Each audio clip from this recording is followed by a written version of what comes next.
Welcome to Gripping Tales. Are you ready for today's video? It starts now. You learn to recognize the sounds of death in a cardiac ICU. The alarm that screams 3 seconds too late. The rush of footsteps that know they won't arrive in time. The silence that follows. Thick, suffocating silence that settles over a room like fog. But nothing prepared me for the sounds that came before. My name is Sarah. I've been a cardiac nurse for 11 years. I've held the hands of dying patients. I've performed CPR until my arms burned. I've called time of death more times than I care to count. But for 6 months in 2019, something happened in our unit that still keeps me awake at night. Something that made me question everything I thought I understood about life, death, and what exists in that razor-thin space between them. This is the story of the patients who saw her, the woman in white, the visitor who came exactly 24 hours before they died. And this is the story of how I discovered who she really was. It started on a Tuesday night in March. I was working the graveyard shift, 11 p.m. to 7 a.m., in the cardiac intensive care unit at St. Michael's Medical Center, 18 beds, machines that beeped and hummed in an orchestra of vital signs, and patients whose hearts were barely clinging to rhythm. Room 312, Thomas Patterson, 73 years old. Third heart attack in 2 years. His chart read like a roadmap of deterioration. Ejection fraction at 20%, kidneys failing, lungs filling with fluid, despite the diuretics we pushed every 4 hours. He wasn't going to make it. We all knew it. But we don't say those things out loud. We say critical but stable. We say doing everything we can. At 2:47 a.m., his call light came on. I found him sitting upright in bed, eyes wide, staring at the foot of his mattress with an expression I'd never seen before. Not fear, not exactly. Something closer to recognition. "Mr. Patterson, are you all right? Are you in pain?" His eyes didn't move from that spot. When he finally spoke, his voice was barely a whisper. "There's a woman standing there." I looked. The foot of his bed was empty. Just the standard blue hospital blanket, the footboard, the dimmed overhead lights casting long shadows. "There's no one there, Mr. Patterson. You're safe. Sometimes the medications can cause—" "I can see her." His voice was stronger now, insistent. "She's wearing white, like a nurse's uniform, but old-fashioned. Long dress. White cap. She's just standing there, looking at me." The hair on my arms stood up. The temperature in that room felt like it had dropped 10 degrees. What is she doing?" "Nothing. Just looking. She has kind eyes. Sad eyes." He paused, tilting his head slightly. "She's shaking her head." "Shaking her head?" "Like she's telling me no. Like she's saying, not yet." I checked his vitals. Blood pressure stable. Oxygen saturation holding at 92%. Heart rate elevated, but not dangerously so. No signs of hypoxia or delirium beyond this. Hallucination. "Mr. Patterson, I'm gonna get you something to help you rest, okay? Just—" "She's gone." He blinked, looked at me for the first time. "She just disappeared." I documented the incident. Probable medication-induced hallucination. Increased monitoring overnight. Standard protocol. 26 hours later, at 4:33 a.m., Thomas Patterson went into ventricular fibrillation. We coded him for 37 minutes. He never came back. I might have forgotten about Mr. Patterson's woman in white, chalked it up to the dying brain's final misfires. The strange things people see when their organs start shutting down. But then it happened again. Room 318, Margaret Foster. 61. Heart failure, stage 4. She'd been with us for 9 days, declining slowly but steadily. 3:15 a.m. on a Saturday. I was doing my rounds when I heard her talking, not the confused mumbling of delirium, clear, conversational speech. I stepped into her room. She was sitting up, turned toward the window, speaking to empty air. "Yes, I understand," she was saying. "I'm not ready yet. There are things I need to—" She stopped, listened to silence. "Room 304? But I don't know anyone in—" Another pause. "I see. Mrs. Foster?" She turned to me, and I'll never forget the clarity in her eyes. Completely lucid, completely aware. "Sarah, there's a nurse here. She's telling me things." My stomach dropped. "What kind of things?" "She says someone in room 304 doesn't have much time. She says it'll happen during the day shift. Around 2 in the afternoon." Mrs. Foster looked back at the empty space by her bed. "She's very concerned about it. She wishes she could help more." I felt cold. Room 304 was David Warren, 55, post-surgical, stable, no indication of any complications. "Mrs. Foster, what does this nurse look like?" "Old-fashioned uniform, white dress, white cap.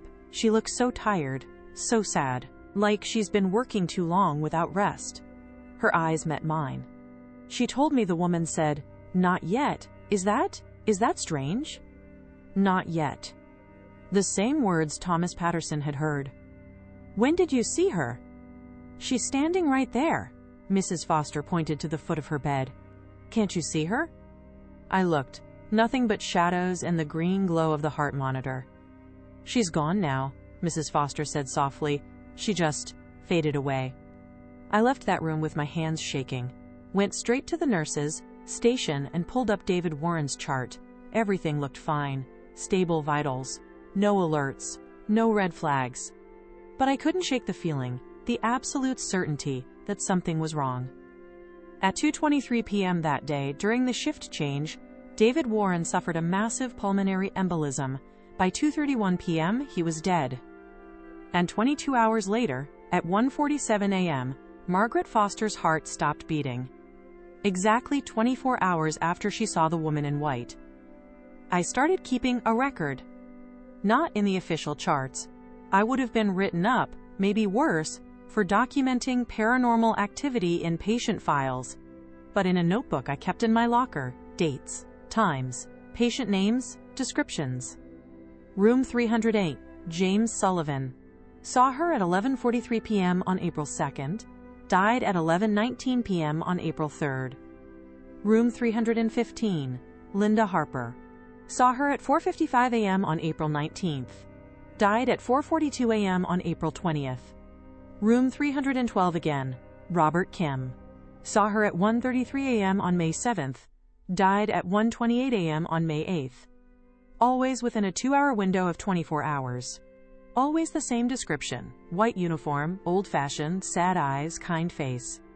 And always, the patient died. Some of my colleagues noticed. Not the pattern, but my behavior. The way I'd tense up when a patient mentioned seeing someone who wasn't there.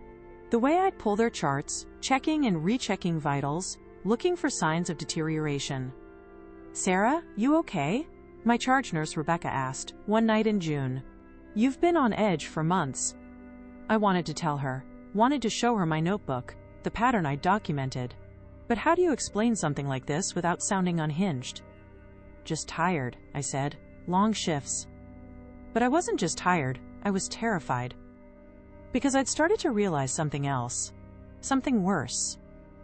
The woman wasn't just predicting deaths, she was announcing them. Like some kind of harbinger, making her rounds, marking the patients who wouldn't see another sunrise. And if I could figure out her pattern, her timing, maybe I could save someone. It was June 23rd when everything changed. Room 311. Angela Brooks. 47 years old. Young for our unit. She'd come in 3 days earlier with chest pain, diagnosed with acute myocardial infarction. The cardiologist had performed an emergency stent placement. Her recovery was going well. Better than well. She was joking with the staff, talking about getting back to her kids, planning her discharge. At 3:22 a.m., I heard her call light. I knew before I walked in that room. I just knew. Angela was sitting up, staring at the foot of her bed with an expression of confusion and wonder. "Sarah, this is going to sound crazy, but there's a woman in my room." My heart started hammering. "Where?" "Right there, at the foot of the bed. She's dressed like a nurse, but from a long time ago, like something from a museum." I moved to the foot of the bed, stood exactly where Angela was looking, felt nothing but cold air and the hum of the ventilation system.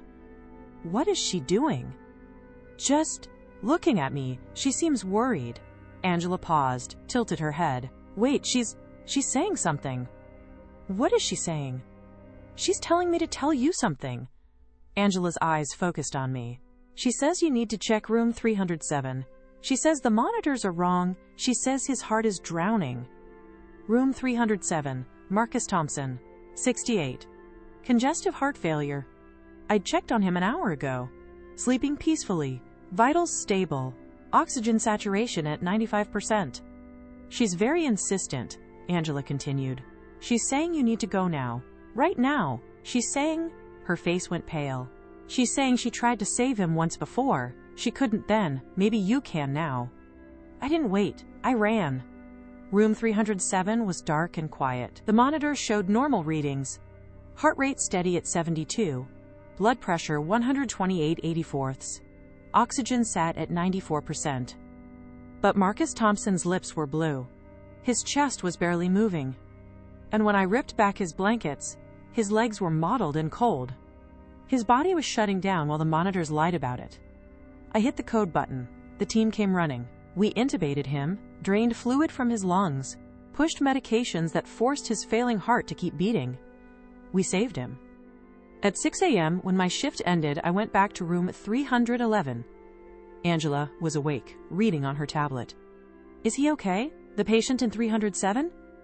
He's alive. Because of you. Because of her. Angela smiled. She seemed like she cared a lot, like she really wanted to help. The smile faded. Sarah, she told me something else. I felt ice in my veins. What? She said she's sorry. She said she tried to warn me too, but it's my time. She said it won't hurt. She said... Angela's eyes filled with tears. She said not to be afraid. 23 hours later, Angela Brooks died of a sudden cardiac arrest. No warning signs. No time to intervene. Her heart simply stopped. She was 47 years old. She had 3 children. And I couldn't save her. I became obsessed. I spent my off days in the hospital's administrative offices, digging through old records, personnel files, incident reports, newspaper clippings from the hospital's archive. I was looking for her, the woman in white, the nurse from another time. Can I help you find something? The hospital archivist, an older woman named Dorothy, peered at me over her reading glasses. I'm looking for information about nurses who worked here in the 1980s, specifically, any who died while employed here. Dorothy's expression shifted. Something flickered in her eyes. Recognition? Concern? Why do you want to know about that? I couldn't tell her the truth. Research project. About the history of cardiac care at St. Michael's. She studied me for a long moment. Then she stood, walked to a filing cabinet in the corner, and pulled out a folder. There's only one nurse who died while working here in that era, Dorothy said quietly. 1987. Her name was Elizabeth Winters. She handed me the folder. Inside was a personnel file. A photograph paperclipped to the top. A woman in her early 30s, wearing an old-style nurse's uniform. White dress, white cap. Kind eyes, sad eyes. The same woman my patients had been describing. What happened to her? My voice was barely a whisper. Dorothy sat down heavily. There was a fire. June 14, 1987. Started in the basement. Electrical malfunction. It spread fast. Too fast. The hospital was evacuated, but several patients in the cardiac unit couldn't be moved quickly. Too unstable. Too critical. Elizabeth Winters was one of the nurses on duty that night. When the evacuation order came, she refused to leave. She stayed with those patients, tried to keep them alive while the fire department fought the blaze. Did she? She saved 3 patients. Got them breathing, kept their hearts going long enough for the firefighters to reach them. But the smoke, Dorothy's voice cracked. She died of smoke inhalation. Right there in the cardiac unit. Room 314. I felt like the floor had dropped out from under me. How many patients died that night? 4. She couldn't save all of them. The newspaper said she tried. Witnesses said she was doing CPR on one patient when she collapsed. Dorothy looked at me with ancient, knowing eyes. They say she never forgave herself for the one she couldn't save. I went to room 314 that night. It was occupied, Mr. Hernandez, recovering from bypass surgery, stable and sleeping peacefully.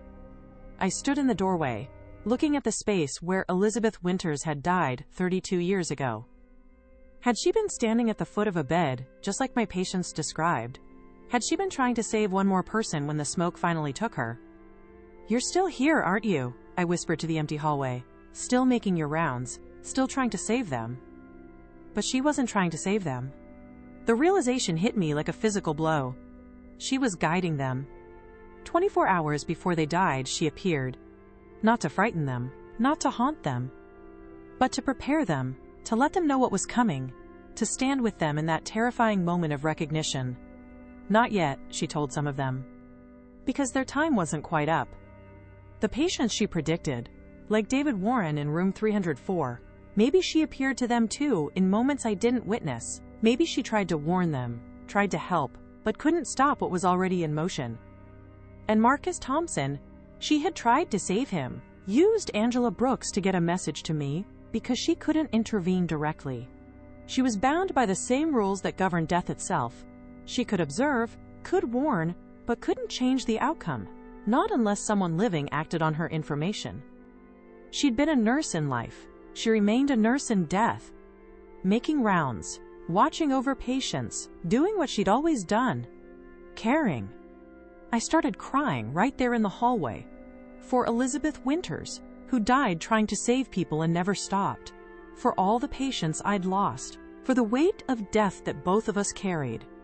"Thank you," I whispered, "for Marcus, for trying, for caring." The temperature in the hallway dropped, just for a moment, and I swear, I felt a hand on my shoulder, gentle, reassuring, the touch of someone who understood. For 3 weeks after that night, no one reported seeing the woman in white. The deaths continued. This was a cardiac ICU after all, but there were no more warnings, no more 24-hour predictions, no more descriptions of old-fashioned nurses standing at the foot of beds. I started to think maybe she'd moved on, found peace, released herself from the endless rounds. Then came July 18th. I was working the night shift, 2:47 a.m. I was at the nurses' station, updating charts, when I felt it, that sudden drop in temperature that had become so familiar. I looked up, and there she was, standing at the end of the hallway, white uniform, white cap, sad, kind eyes looking directly at me. Elizabeth Winters. My breath caught in my throat. In 11 years of nursing, I'd never seen her, not once. Only my patients had seen her, only the dying. She lifted one hand, pointed down the hallway, toward room 309. Then she pointed at me. I understood immediately, and my blood turned to ice. Room 309 was mine. My patient assignment, Emily Richardson, 72 years old, stable, recovering well from a valve replacement. I stood on shaking legs and walked toward room 309. Elizabeth walked alongside me, silent, matching my pace. I could see her from the corner of my eye, transparent but solid, there but not there. She stopped at the door to room 309. I stopped beside her. "Is it Emily?" I whispered. "Is she going to die?" Elizabeth slowly shook her head, then she pointed again. Not at the bed. At me. The world tilted. "No," I breathed. "No, I'm fine. I'm not sick, I'm not." But even as I said it, I felt it. The slight pressure in my chest that I'd been ignoring for days. The shortness of breath I'd attributed to stress. The pain in my left arm I'd blamed on lifting patients. I was 34 years old, athletic, healthy, and I was having a heart attack. Elizabeth's expression was infinitely sad, infinitely compassionate. She reached out, and this time I felt it clearly, her hand on my arm, cold but comforting. She mouthed 2 words, "Not yet." Then she pointed down the hallway toward the emergency room entrance. I don't remember walking there, don't remember telling the ER doctor what was happening. But I remember the EKG, the alarm in the physician's eyes, the rush to the cath lab. They found a 90% blockage in my left anterior descending artery, the widowmaker. Another hour, maybe 2, and I would have been gone. They placed a stent, saved my life, because a nurse who'd been dead for 32 years made one more round, checked on one more patient. Me. I took a month off after that, medical leave, recovery time. When I came back to St. Michael's cardiac unit, everything looked the same. The same beeping monitors, the same antiseptic smell, the same rhythm of life and death playing out in 18 beds. But I was different. I understood something now that I hadn't before. Death isn't the enemy. Death is just the end of the shift, the clock out, the going home. And sometimes, rarely, mysteriously, someone who loved the work stays on, keeps making rounds, keeps watching over the people who need it most. I still work at St. Michael's, still work the graveyard shift in the cardiac unit. And sometimes, not often, but sometimes, a patient will call me in the early morning hours and tell me about a visitor. A woman in an old-fashioned white uniform who stood at the foot of their bed, who looked at them with sad, kind eyes. I document it now, not as hallucination or delirium, but as visitation. And I tell them the truth, you're not alone, you're being watched over, and if she told you, not yet, then hold on, your time hasn't come. Most of them die within 24 hours, just like the pattern predicted, but they die peacefully, unafraid. Because Elizabeth Winters is still here, still caring, still doing the work she couldn't finish in life. And one day, when my own time comes, maybe in 5 years, maybe in 50, I think I know who'll be standing at the foot of my bed. An old friend, a fellow nurse. Someone who understands the weight of this work, the burden of caring, the price of compassion. I hope when I see her she'll smile. And I hope she'll tell me what she told me once before, in a hospital hallway at 2:47 in the morning. Not yet. But someday. Someday, she'll come again, and that word will change. And I'll be ready. Because Elizabeth Winters taught me the most important lesson of my entire career. Death is not the ending. Sometimes, it's just the beginning of a different kind of shift. The last time I saw her was 3 nights ago, standing at the end of the hallway, watching, waiting. She wasn't pointing at anyone, just standing there, still on duty, still caring, still making her rounds. And I realized she's not haunting this hospital. She's protecting it. If you ever find yourself in a hospital bed in the early morning hours, and you see a woman in white standing where she shouldn't be, don't be afraid. She's just a nurse, doing what nurses do, watching over you, until your shift is done. Thanks for watching. Every ending hides the beginning of another tale, and ours is already on its way. Stay tuned. You'll find the next chapter right here, and soon.